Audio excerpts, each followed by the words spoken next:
What's up, guys? Teddy Cornwell here. Welcome to the Underdog Talk. Something about the Underdog. Today we have the man nicknamed Sugar and an absolute giant killer on the Underdog Talk. But before we get into this interview, you guys know I have to give this man a proper Underdog Talk introduction. Hailing from Fullerton, California, today's guest is a legendary bodybuilder and industry media icon. This gentleman has been one of the most daring and brutally honest figures in bodybuilding, known as the Giant Killer. Today's guest has competed in over 30 major bodybuilding competitions. A Fullerton Junior College standout. I had to throw that in for you, Shawn. A 13-time Mr. Olympia finalist. He is the creator of the CHOC Hospital Golf Invitational. I am proud and honored to present the one and only Mr. Shawn Sugar Ray. All right, man. Glad to be here. It's all good. You said that like it was pretty impressive. I've been around for a while. I'm a relic, man. I've been retired from bodybuilding now 21 years. And I'm glad to say I got out injury free. And I'm just as big a fan of bodybuilding today as I was when I was actually competing. Of course, I'm not as vocal as I was. I tempered things down. Still not enough to make everybody happy. But, you know, the squeaky wheel doesn't always get the oil. And I call things like I see it, and I'm good with that. Hey, someone needs to call it like they see it. We need someone in there who's brutally honest, like I said. Now, Shawn, real quick before I get into this interview, I have to ask, when did you and Chris Cormier go on vacation? It looked damn fun.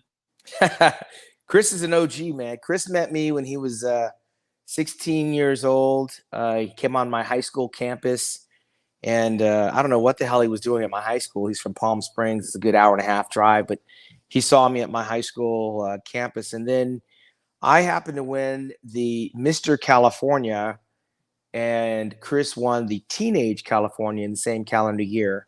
And along the way, he's 2 years behind me, so he kind of followed in my footsteps up the ladder. I happened to turn pro in 1987. Winning the Nationals, and Chris won the USA's in 1993 and wound up on that Olympia stage. And I told him, I said, now that you're a pro, man, it kind of sucks because you're never going to beat me. It's too bad. You're never going to beat me. And he caught me in 1999, God damn it. He caught me in 1999. I pulled off one of my best posing routines in Las Vegas. And arguably Chris could have been in second place, I thought, up against Ronnie Coleman. I thought Flex kind of got a gift, but I gave him that one, and he doesn't let me live it down to this day, but I didn't let him finish me off. I came back, and I beat him until I retired in 2001. We're good friends. I actually put out a post that it was his birthday on August the 1st. I believe it's August 18th or 19th. But I told him it's his birthday month, so let me kick the party off and get it started. We're good to go. We go way back. Hey, and go way back you did, but beat him in the end you did also, Shawn. And I want to take it back just like you did. Your love for fitness and bodybuilding, really started when on your first day at a local gym, you met and gained some knowledge from IFBB legend John Brown. Now, and then transforming into your next, fitness milestone, you entered a powerlifting contest your senior year of high school. Daring, going on a whim you did, Shawn, and ended up actually winning the 185-pound class with a total, let me just say this, of 1,295 pounds. So, Shawn, would you mind, talking more about how you fell in love with bodybuilding and fitness? And then did you ever see yourself being where you are now or doing the things you've done? Yeah, well, it was love at first sight. I was 17 years old. I joined a gym when football season was over. I was playing varsity football as a sophomore. A lot of the guys were lifting weights at school, at the high school when school was out. But then the school gym wasn't always open, and I joined a local gym. And like you said, I ran into John Brown. He's actually a Nabba Wabba guy. He did IFBB later on before he retired, but he was a Nabba Wabba, 2-time Mr. Universe, 3-time Mr. World.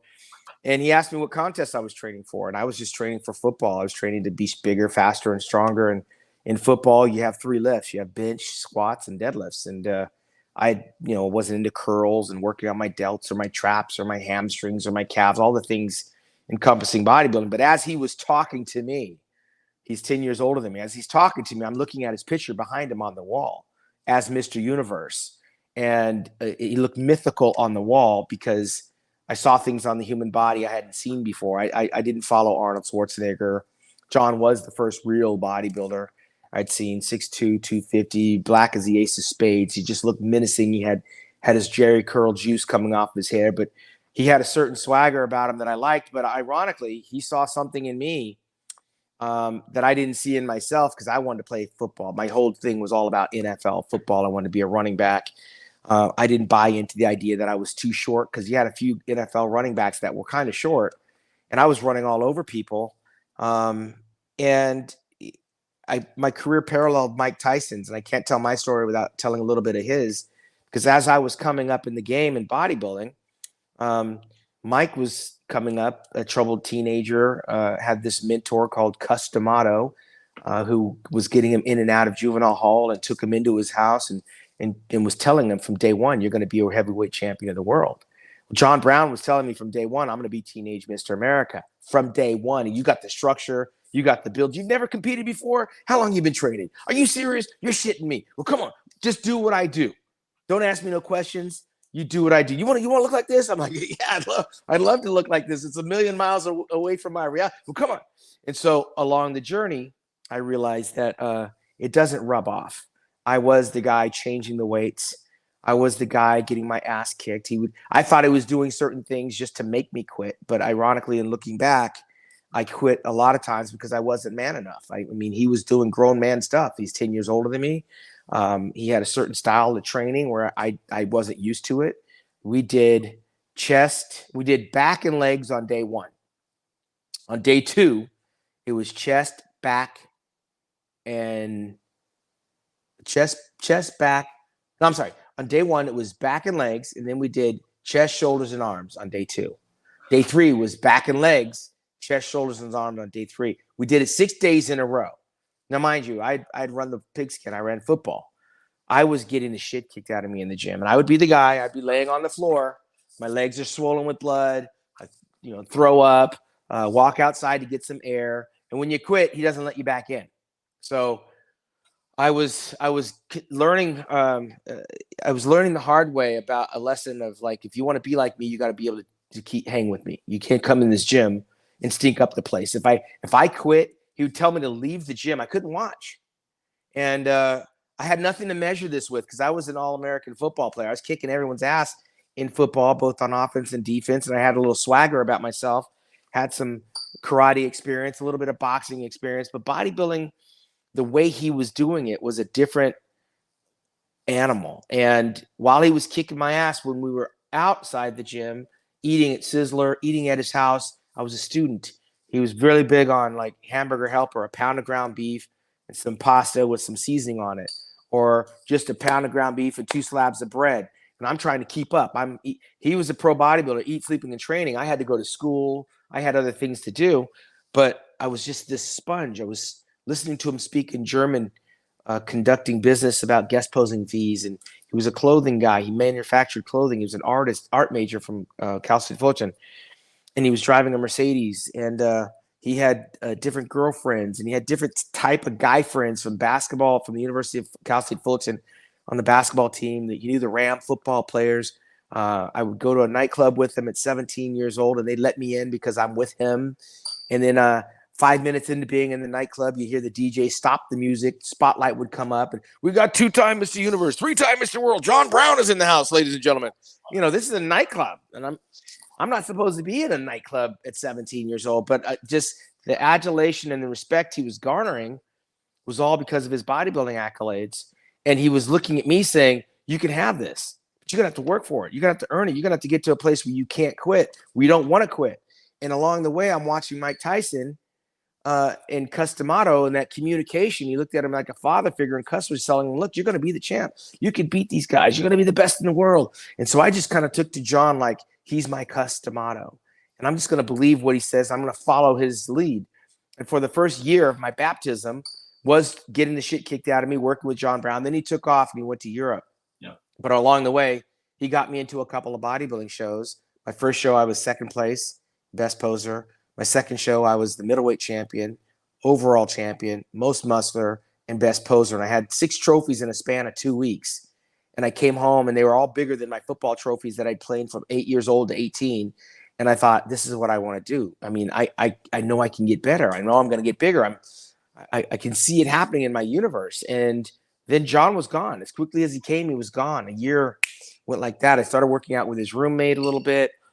Then I got to a point where, I realized there's other gyms. And I started bouncing around. My parents were divorced. So my mom lived in one city. My dad lived in another. I went to college in another. So along the way, I was bouncing around to these different 24-hour fitness, family fitness, Jack LaLanne's, Gold's Gym, Bulldog's Gym, World Gym. And I was getting around Orange County and Los Angeles. There wasn't a gym I had never been in. But in these gyms, I was looking for a fight. I was looking for people that wanted to train. And I was going to be John Brown, and you were going to be Shawn Ray, the punching bag. And so I was leaving a trail of training partners laying on the ground. And I would beat them down. They were bigger than me, so I'd do more repetitions. I would train faster. We'd do giant sets, supersets. And I just had this thing in my head that wherever I went, I was John Brown. I'm looking for a fight. You're not going to knock me out. You're not going to beat me. You might be stronger, but I'm going to drag you into the deep end. I'm going to try to drown you. And when I leave, you're going to be telling your friends about that kid that came in here and kicked your ass. And in my mind, that's what I wanted to hear. So before I was done, I was teenage Orange County, teenage Los Angeles, teenage California, went on to win the teenage Mr. America, the junior world championships, Mr. California, and the national championships. I did all of that in a span of 4 years. And then I found myself standing on the Mr. Olympia stage, and everything that John had told me and I bought into and I believed was happening. So, as it's happening for me, I'm watching it happen for Mike Tyson. We're the same age. He's 20 years old. He's the heavyweight champion of the world. I wasn't doing it for glitz, glamour, or fame, or even money for that matter, but I kind of felt like I was fighting all of these fights in the gym with my training partner. None of these were learning experiences for me. They were all fights. I wanted to make these guys quit and feel like inferior. I'm a professional bodybuilder now. So to keep that level of energy and to keep that level of growth, I had to continue looking at my training sessions as sparring sessions. And I trained with Chris. I trained with Flex. I knocked all these cats out. Dennis Newman, Troy Zucolato. And some of them were strong enough and had the stamina that they were hungry enough to learn. So it became a working relationship. So I could actually, it wasn't always a knockout fight because they wanted to go where I was at. I got there before Flex. I got there before Chris. I got there before my training partner, Troy Zucolato, and Dennis Newman. I had some very good, hungry young lions around me that wanted to go where I was headed. And I got there fast and quick. And I stayed there for, 13 years of my professional bodybuilding career. And I had this conversation with Bob Chick today. He says, he was listening to some guys going, the people are puzzled why you're in the Hall of Fame. And I'm like, well, why are they puzzled? Oh, you only won 2 shows. I said, yeah. But I was trying to be Mr. Olympia. And there's only 1 show a year that you could actually compete in against the very best in the world. So every time I stepped on that Olympia stage, I was beating the best in the world. And yeah, I vacillated between 2nd, 3rd, 4th, and 5th. But I was 5th, 4th, 3rd, and 2nd against the very best in the world. So if I go to another show, my odds of standing next to the best in the world are slim and none. If I go win the San Francisco show or the Mr. Australia Pro or the German Pro, I mean, who am I beating? I'm not beating the best in the world. So I knew early on I wanted to be the best in the world. The only way to get there was to qualify, which I did by remaining in the top 5, and then to just try to improve the following year. So that explains why I only did the Olympia. And with regards to the 12 years in a row that I was top 5, no one's done that since before me. I mean, before me or after me. I'm retired 21 years, competed for 13 years on the pro scene. So when you do the math in that time span, no one's done what I've done. I take my hat off to Dexter Jackson for longevity. Dexter has the most wins. I think he's got 29 wins, which is an incredible number in the bodybuilding industry. But not to diminish anything against that, because there's something to be said for consistency. but he wasn't beating the best in the world at all those shows. So there's the differences in bodybuilding on how you look at whether someone's can be called one of the greatest of all time. I mean, I beat guys 50, 60 pounds heavier, 5, 6 inches taller, and I did it every single year. So I look back on my career now and I kind of go, only reason I got to where I got is because I believed what John Brown told me early. I didn't flounder. I didn't guess. I wasn't trying to figure it out. I just jumped in and I had to learn to sink or swim. Yeah. And so when people go, did you have a coach? I didn't have a coach. I had a mentor that introduced me to my first love. And when you fall in love with something, you don't do it for the money. You don't do it for the fame. You do it because of the passion. And here I am 21 years later, still passionate about what I do in a different way. But the way it felt for me on stage, I feel the same way when I'm interviewing the guys on the other side of the microphone because I know what they feel like. I've been in their shoes. I know how hard that journey is. And although I don't know the taste of victory on the Olympia stage, every time I got on the Olympia stage was a victory for me because I was never supposed to be there.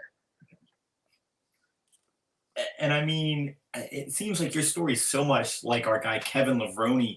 So many obstacles, in terms of Kevin had those surgeries, the infections. No one saw him coming back on, and yet he did. And I mean, two legends in the industry. I mean, congratulations, Shawn. You earned, the passage into the IFBB after winning the 1987 NPC Nationals. Now, I want to jump to the next one, obviously. Shawn, you lost your first Arnold Classic, title in 1990 due to failing a drug test, and you were the only one to do that at the Arnold Classic. The title was then awarded to Mike Ashley. Would you mind elaborating a little more on this? Yeah, I mean, I wasn't the only one that failed the test. There were 6 other guys, including former Mr. Olympia, Samir Banu. I don't want to name call, but I mean, there were several of us that got popped. Of course, we knew the drug test was coming. So for me, and we don't talk, converse, compare notes, had no book on how to beat a drug test because we've never had a drug test. They just basically said they were going to drug test. So on my journey, I was on a water-based anabolic called Winstrol V, fast acting, in and out. They say it lasts maybe 3 days, 4 days in your system. I did that in the early part of February. The contest a month away in the first weekend of March. We took the drug test. We competed in the bodybuilding show. 2 weeks later, they came back with the test results. And with the 5 or 6 guys that failed the test, it shuffled the order of the final finish. So I was the winner of the contest. I was the second biggest, by the way. So people that think that steroids just make you big, you don't know nothing about steroids because there's so many different uses for them. I was on a hardening drug. It's a drug that makes your muscles harder, and you could also hold on to some mass as you're starting to come down. It wasn't going to get me big, and it wasn't going to make me strong, but it's a hardening type of a water-based drug. You need to Google it to figure out what the logic behind using Winstrol V is. And Winstrol V, by the way, is also the drug that Ben Johnson tested positive for, and I believe it was the 88 Olympics when he ran the world's fastest time, 9:86, I believe it was, running away. But I think there was no argument from my side because I knew I took it in February, and I got the results back about a week or so after the competition. And when they said what it was, bingo, I'm a stand-up guy. I had no argument. I had no legalities. I had no qualms with it. The hardest part for me was that I had to take the trophy, very similar to the one behind me. I had to take that back from my mom and present it to Mike Ashley by dropping it off at Gold's Gym in Venice, and they got it to him in Arizona. The prize money of $60,000 in 1990, if you probably Google what that's worth in today's economy, it was a lot of money for a 24, 23-year-old kid. I think I was still riding so high from the Ironman from the week prior and also from actually going through the winning ceremonies, winning on stage, having the victory dinner, having dinner with Reg Park, Arnold Schwarzenegger's idol, and Arnold, and meeting Maria, and eating with, I believe I was with Laura Cavell that year. I had all the fruits of victory, which, in hindsight, you got to feel for Mike Ashley. He got the trophy and he got the check behind closed doors. At that time, I was kind of numb to it. I had been looking at houses with my dad. I had already known that I was going to go to Arnold Classic and win that show after I won the Ironman. I was looking at places to move prior to going to Columbus, Ohio. I was that confident in my ability.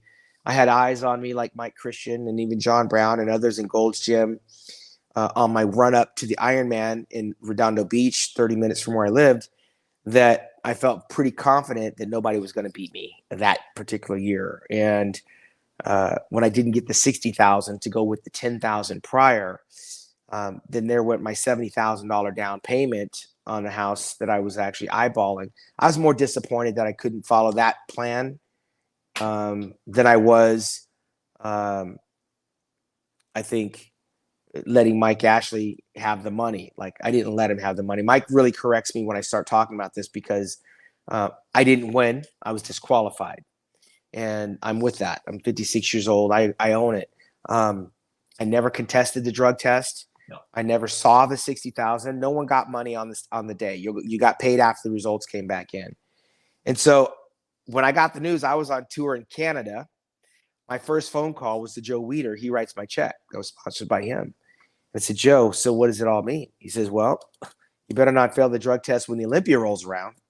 That was kind of his matter-of-fact response. I'm thinking I'm going to get chastised, like I did something wrong or I did something intentional. But I qualified for that year's Olympia by winning the Ironman 1 week prior. And this was the year they were drug testing the very first Olympia. Arnold's was the very first steroid test in professional bodybuilding. So I'll be forever infamous and known as the Ben Johnson of bodybuilding by failing that first test.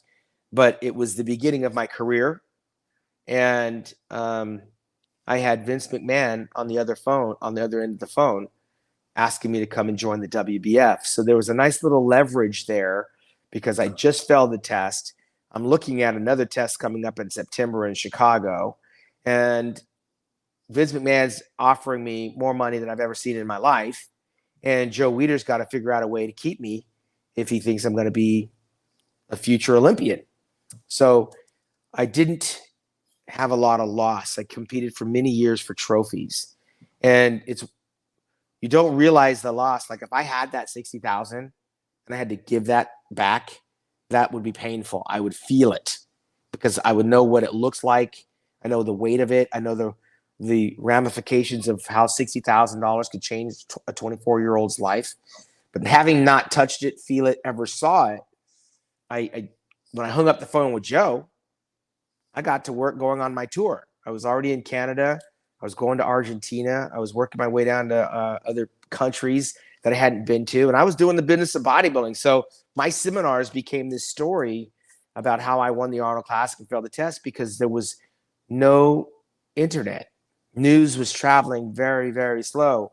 I was going places that people didn't know that I'd failed the test because the magazines are 3 months behind. So if we're in March and I find out the news and it's almost April, people didn't really realize I failed until June. And by the time they were talking in June, I was training for the Mr. Olympia. So bad news back then traveled very slow, and it didn't take a foothold because I'm too positive for that. I had two major guys, Vince McMahon and Joe Weider, two names I was very familiar with that I never thought I would synonymously be having conversations with. Like, I was living at home at my dad's in 1990 because I wasn't able to move out, and I go back and forth between my moms. I was saving for a house. So I came home after living in Marina Del Rey in 1988, training from the Arnold Classic. I said, I'm moving back home so I can save for my house because I gotta get this down payment. Yeah. I was getting paid by various companies. I was sponsored by a glove company called Saranac Gloves, Max Muscle, Flex Gym Equipment, Joe Weider. I believe I was sponsored by Powerhouse Gym and a clothing company out of Germany. I forget what Pro Fitness USA. I had like 6 different checks before I went to guest pose, do a seminar, sign an 8x10 or sell a picture or even a video. So I was doing okay financially. I was just trying to stockpile it so I can move and buy my own house. But I knew I had to go back to the Mr. Olympia or to the Arnold Classic, but I had to go through the Olympia. Yeah. Now, the Olympia is fast approaching, and all of my colleagues are kind of, hey, you got to pass the test first. it wasn't for me. It wasn't a question of passing the test. I couldn't risk failing the test. So there was no way in hell I was going to put anything in my body. When I went in that contest, I was 13th place in 1988. When I came back in 1990, I moved up to third place. Some people had me as high as second. Some people arguably had me winning, depending on what you like, because this is the year Lee Haney was tying Arnold Schwarzenegger for record number 7. And it was arguably Lee Haney's worst Olympia appearance. And everyone thought the door would be open, especially me and Labrada, because we were smaller. We didn't need all this, size. And we thought maybe this is going to turn the corner and they're going to come back down because the champ is so off. Yeah. But the champ being so off for him was still arguably better than us because he was just bigger. He was 5'10", 230 pounds. It'd be easy to criticize Lee Haney because he's shown us so much for so long. But at the same time, Labrada and myself were considerably down in size. My back kind of disappeared a little bit. Labrada was a little bit watery. But there we were. I'm up there against two of my idols, Lee Haney and Lee Labrada. And I'm thinking, I got to beat Labrada. That was my whole thing. Just let me beat Labrada. And getting third place in the Mr. Olympia, which was my dream competition, from 13th. Remember, I was on that stage in 1988. I was 13th out of 24. And I jumped all the way up to third place, and I was as clean as you could be. Oh. And I passed the test. They got the results back before the show. And they had 5 bodybuilders that failed: Barry DeMay, Van Walcott Smith, J.J. Marsh, Vince Comerford, and a couple other people. But anyways, I wasn't focused on them because they weren't guys I had to beat. I knew I had to get in there with the top. I knew I had to beat Rich Gaspari, right? Rich Gaspari was second in 1987, 88, and 89. And Rich Gaspari was the first Arnold Classic champion. So Rich the Itch was the guy I had to beat. And so I put it on my I put that on my agenda. Rich won the 89 Arnold. I won the 90 and failed it. Mike Ashley's the winner. Now I got to go back to Columbus, Ohio for redemption in the title. And of course, by the time all these bodybuilders failed the test, they said, screw the test. And they threw it out. Now the testing's gone and all bets are off and everybody can do whatever the hell they want. And clearly I didn't have to go and do a whole lot of anything, but I went back to Columbus, Ohio. And I went back and I won it in 1991. Wow. I got the trophy. I didn't give it to my mom. I hung on to that one because it was, I was like, hey, I'm keeping this one. This has significance. And I took that $70,000 and I went and bought a house and I moved out and I grew up and I became a man in 1991. Wow. And I mean, you live and you learn. And shout out to our guy, Rich Gaspari, who was on the show. He didn't say anything about Rich the Itch. He told us he was the Dragon Slayer. But Lee Haney named him Rich the Itch. Lee Haney, it was the Itch in Lee Haney's side because he got second 3 years in a row. But I was gunning for him because I'll tell you a quick story and I'll let you continue. In 1986, I won the Junior World Championships over in Australia. Rich Gaspari, I think Rich got third place in the Mr. Olympia that year, 1986. I believe he was third because in 87, 88, and 89, he was second. Mm-hmm. So Rich came to my gym and was doing a video shoot with this guy, Lou Zwick. And I'm on the corner with my training partner who owns the gym I go to every now and again in Newport Beach. And I'm standing with him. And I realized that Rich is only like 5'8". I have this vision of Rich being this monster because I never met him in person. And he's in my gym and I'm just looking at his calves going, holy what the, but my training part, I just came back from winning the Junior World Championship. So I'm Junior Mr. Universe. I'm 20 years old. Rich just came back from getting third place in his first Mr. Olympia. Yeah. And he's in my gym and my buddy's saying, you're better than him. You're going to beat him one day. I go, I haven't even competed in I'm not even a pro bodybuilder. What are you talking about? He says, you're going to beat that guy. You can see, look at this, look at that. And I'm looking at him going, I don't see it, man. That he's number 3 in the world. I'm not even a professional. 1986, I told Rich this story too because we're friends.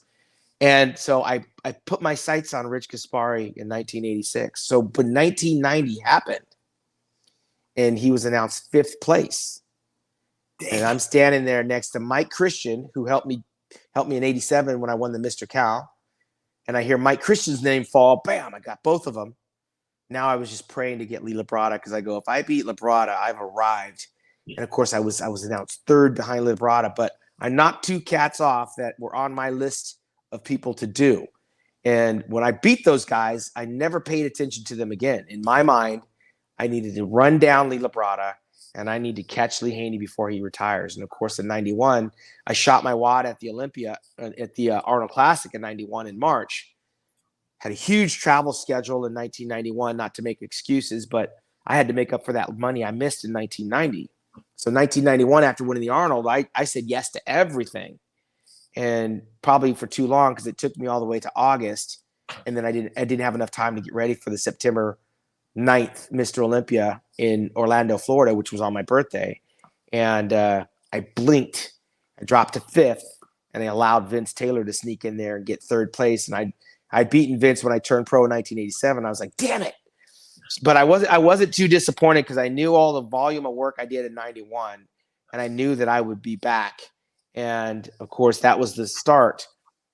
5th place in 91, 4th place in 92, 3rd place in 93, 2nd place in 94. I mean, the trajectory that I was on was scripted and calculated. So when you asked me at the beginning of this interview, was I surprised at how far it took me?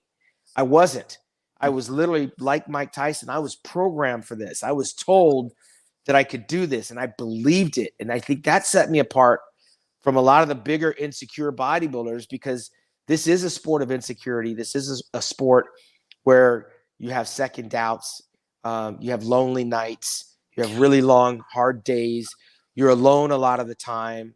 You have these 6-7 meals that you have to get in. You have the rest that you have to have. And some people can't be alone.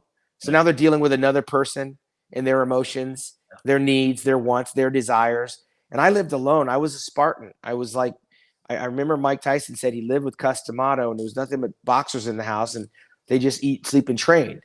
Well, when I got to a point where I could just be alone, I knew I wouldn't have any distractions. I said in an interview with, I think it was Generation Iron or something, that, women were dream killers, right? They're dream killers because the distraction of love and passion and wanting to share your life with someone when you're chasing after something that you only once in a lifetime have an opportunity to do is hard. Now, there are people that can do it. Lee Haney did it. Lee Labrada has done it. He's still married to his wife. I mean, a lot of people have done it because they work as a team. I was a gladiator. I worked by myself, and I didn't want the distraction. I didn't want a girlfriend. I didn't want to hear the bullshit. I didn't want to make any compromise. I didn't want to share. I want to be selfish. I want to be focused. I want to be driven. And when I lost, I knew that the next year, if I just go up one spot, it's improvement. If I just keep creeping up. So you can imagine how cocksure I was of my ability with what little I have to work with. When I went from 5th place to 4th place to 3rd place to 2nd place, I had to have the patience of a saint, but I also had to have the focus of an eagle, so that none of these other things would take me off my path. And so when I got to 2nd place, and arguably could have won in 91, 92, 94 in Atlanta, then I tumbled in 95 down to 4th place with the arrival of Nasser El Sambadi in 95. And I believe it was Kevin Levrone. And then in 96, I climbed my way back up there to 2nd place in Chicago. I'm not going away quietly. And, I'm up against another 5'10", 260-pound bodybuilder. And then 97, it comes to Los Angeles, California, where I live out in Long Beach. And I dropped down to 3rd place. So I was just given enough rope to stay in there and be a cowboy. And I just believe that if I don't let anybody too close to my circle, and I just maintain this singular focus on trying to improve without trying to explode, not only would I be okay, but maybe I could come out the other side healthy, because I wasn't going to try to change what was working. I jumped up to 3rd place as a natural bodybuilder. What am I going to change? I'm not changing anything. I'm going to keep doing what I'm doing, or I'm going to screw it up. And then so I gradually twisted and tinkered here and there, and it just kept making me a better and better, more consistent bodybuilder. And then when it got to the realization with Ronnie Coleman coming on in 1998 that it just wasn't going to happen for me, by 2001, I just ran out of gas, because I realized I can't close the gap. I'm not willing to do certain things. And I started realizing that I was coming home to an empty house. I started realizing I was coming home to a dog. I had cars, I had condos, I had a townhouse in Vegas. I was traveling the world. I was on every magazine cover, had all the trappings of success. But 14 years alone is a long time. Yeah. And I just kind of felt like my friends were having kids. There's got to be more to life. And I thought, my dad's getting older, my mom's getting older, and I just thought, well, I want to have a family. I want to see what that looks like. And I know I can't do that if I don't slow down and stop looking in the mirror and chasing after this sandow that's just so elusive that, if you don't have the clarity to know when to say when, you will succumb to injury. You might succumb to addiction. You might succumb to even just falling out of love with what you're pursuing. I was pursuing my first love, and when it didn't feel like it was love, and I fell in I got to go to the gym again today. I started kind of going through the motions. My workouts weren't killer. We saw it with Mike Tyson, right? He rose all the way up there, and at some point he got complacent, and then you kind of get distracted, and then it's not so exciting, and then you get knocked out. And I didn't really want to get knocked out, so I walked away. And I'm certain I had a lot of gas left in the tank. I just turned, I think, 35 or 36, and I did it at the right time. And I think the big thing ending this interview, Shawn, you did it your way. And that's so key, especially in the bodybuilding world, as unfortunately we're seeing so many people in our industry not being able to leave on their own, literally not being able to leave on their own. So I'm so happy that you got to leave with such a legacy left. Now, I mean, I know you are a very busy guy. I'm going to add hungry guy, but Shawn, I love to get my guests out of here with some rapid fire questions. Are you game, sir? Absolutely. Let's go. Sugar or flour? Sugar, of course. Hello. I know, we're just doing a wake up, just a starter for that one. Favorite cheat meal? I like Japanese style, like Benihana's, where they cook it in front of you with the shrimp and the chicken fried rice. I mean, I might go there tonight. I love it. Go there. Race Street in Placenta be removed or have to skydive? No. First of all, I'm not jumping out of a plane.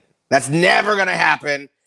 Ever going to happen. Second of all, Race Street is not going anywhere either. That's there. I earned that street, and it's there. I might move on to that street before I go. You know what? I cannot argue with that. So neither will be done. Next question. Talk like Mike Tyson for the rest of your life or have to box Mike Tyson in his prime? It's ludicrous. It's ludicrous. It's ludicrous. What? Oh my God. Hey, listen, it's ludicrous. I'm going to pull back. I asked Rich Gaspari when he was on if he wanted to box Rocky or in his prime or talk like Rocky. And Rich weirdly busted out the best Rocky impression. And I'm talking with Shawn Ray, and he bumps out the best Mike. What is going on? I'm not gonna try to disrespect the guy, but I'm definitely not gonna fight him. I would not fight that man either. Wow. Final question. Now this is a big one. Pull-ups or chin-ups? Pull-ups, because I used to be really good at that. When I was in elementary school, we had this physical fitness test that you had to pass every year, or that you tried to pass all the way through junior high school. And I prided myself on pull-ups, and it served me well when I became a professional bodybuilder. I always started my back routine with doing pull-ups, and a lot of bodybuilders along the way, they couldn't do it. They were too heavy. And that's where I would get them. I pre-fatigue them on pull-ups. And by the time they got to doing the heavy rows, the pull downs, the T-bar rows, the one-arm rows, they were burnt out because I burned them out doing pull-ups, and it's because they're heavy. 250 pounds is a lot to do, but if I'm going to get up there and I'm going to do 15, 20 chin-ups, you got to do 15 or 22. And by the time you finish that at 250, 260, I got your ass. Wow. I mean, we are talking with one of the best of all time, Mr.Shawn Sugar Ray. Now, sir, it has been an absolute honor and privilege. Now, before we go, is there anything you want to plug? Where can we find your content? Where can we find your codes? The floor is yours, sir. Well, I mean, I'm an editor-in-chief of the digitalmuscle.com website. You'll find various stories, contest previews, contest results. I was busy the past year. I did a lot of passings. We had so many people pass away, and I wanted to make sure I memorialized their footprint because, they've affected so many of us coming up through the game that every year it seems like we're adding to the list of athletes dying too soon. And it's never the right time to die. Apparently, I found out last year it's never the right time to talk about people dying because the cancel culture came for me when I think some things were taken out of context when I talked about Shawn Rhoden, the former Mr. Olympia. And I had a relationship with Shawn. I actually got Shawn his very first contract with a company I work with. He stayed the night at my house, played with my kids. We traveled the world a few times. But I think I spoke about his passing a little bit too raw and a little bit too soon because I was at this place where, he shouldn't be dead. And, a lot of us just have to take greater responsibility for our own health and not rely on friends that ignore our health. Because here's the deal. Someone sees a bodybuilder that's walking around at almost 300 pounds, like, holy shit, you look great, right? But inside, you're all torn up, Inside, you're having issues. We had this whole COVID thing going around. No bodybuilder that's 5'8" is 300 pounds is actually healthy. It's not a healthy situation. So some guys should still be with us, and unfortunately, because of their stubbornness or because their people weren't watching out for them, they're not here. So it starts to piss you off after a while. But I got with a very good company in Mutant, and Mutant is providing great opportunities for a lot of athletes coming up in the game. We came out with a new product last year called All In, a pre-workout. Try that. And also we just came out with Flex Foods, which is the meal replacement, a newest product. And that you can find all that at iammutant.com. We have two-time Miss Olympia on board with us. She's going for her third Olympia title this December. And we're going to be making a very big announcement soon with a new addition to the Mutant squad. You guys are going to love that. But we're in over 100 countries. I'm traveling around making the appearances. We're supporting Mark Anthony and Jen Dory, two former Olympia champions. New show coming up here in Las Vegas in September, a day after my birthday, called The High Roller.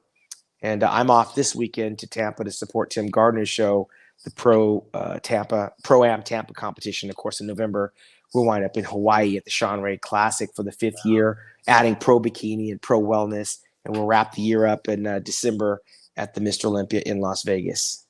Wow. I mean, you can find me on Instagram at IFBB Pro, Shawn Ray. And also the website at ShawnRay.fitness. I got everything there. And at digitalmuscle.com. I mean, guys, please go check out one of the most inspirational and best to do it. I mean, run up his codes. Don't forget to like, subscribe, and comment on Shawn's videos. I mean, he is the truth. Until next time, guys, Underdog out. Yeah.